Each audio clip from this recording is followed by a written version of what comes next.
আমি শুধু মানুষের মন বুঝে গেলাম, কিন্তু আমার বেলা কেউ ভাবলো না। হ্যালো, আসসালামু আলাইকুম, সবাই কেমন আছেন? ভিডিওটা লাস্ট পর্যন্ত দেখবেন। সবাই পেজটা ফলো দিয়ে দেবেন, পাশে থাকবেন। যে এই কাজটা করলে আমি অনেক দুঃখ পাবো। আমাকে একবার না, যদি 100 বারও জিজ্ঞাসা করে এই পৃথিবীতে কঠিন কি, তাহলে আমি বলবো মানুষ চিনা। আমি জানি আমি তোমারে পাবো না, তারপরও আমি তোমাকে ভালোবাসি। কথাটার ভিতরে কতটুকু কষ্ট লুকিয়ে আছে সেটা একমাত্র আল্লাহ জানে, আমি জানি। যারা একতরফা শুধু ভালোবেসে যায়, শুধু একমাত্র তারাই জানে। আপনি একটা মানুষকে আপনার জীবনে সবটা দিয়ে চাইবেন, সবটা দিয়ে তার কল্যাণ, তার ভালোটাই কমানো চাইবেন, কিন্তু তারপরও সেই মানুষটা আপনার হবে না। সেই মানুষটা জানে আপনি তাকে পাগলের মতো ভালোবাসেন, তার জন্য সব কিছু করতে পারবেন, তারপরও সে আপনাকে ছাড়া আরেকজনকে মন দিয়ে দিবে।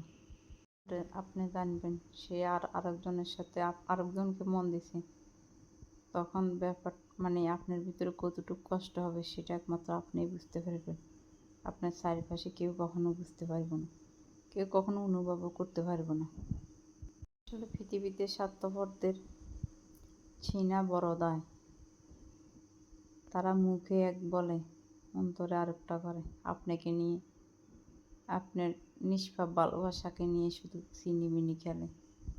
বুঝতেও পারবেন না যে আপনার সাথে এত বড় অভিনয় করতেছে। পৃথিবীতে মনে হয় সবাই দুঃখ বুঝতে পারে না।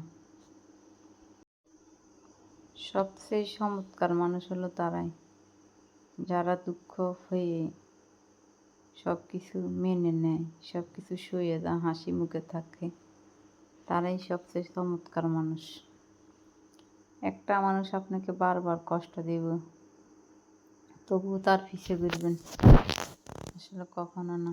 তার থেকে নিজের জীবনটাকে গুছিয়ে সুন্দরভাবে চলে যাওয়াটাই বেটার। বারবার মনে হবে আপনার তাকে ভুলে যাই, কিন্তু কখনো ভুলে যেতে পারবেন না। তাকে ভুলে দেবেন, তার প্রতারণাগুলো ভুলবেন না, কেন আপনি তো তার সাথে প্রতারণা করেন নাই।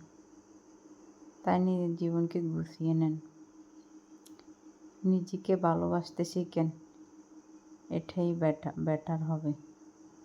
একা থাকাটাই সবচেয়ে বেটার। যদি ভিডিওটা ভালো লাগে সবাই ফলো দিবেন, পাশে থাকবেন। নতুন নতুন ভিডিও পাওয়ার জন্য সবাই অপেক্ষা করবেন। সবাই ভালো থাকেন। আল্লাহ হাফেজ।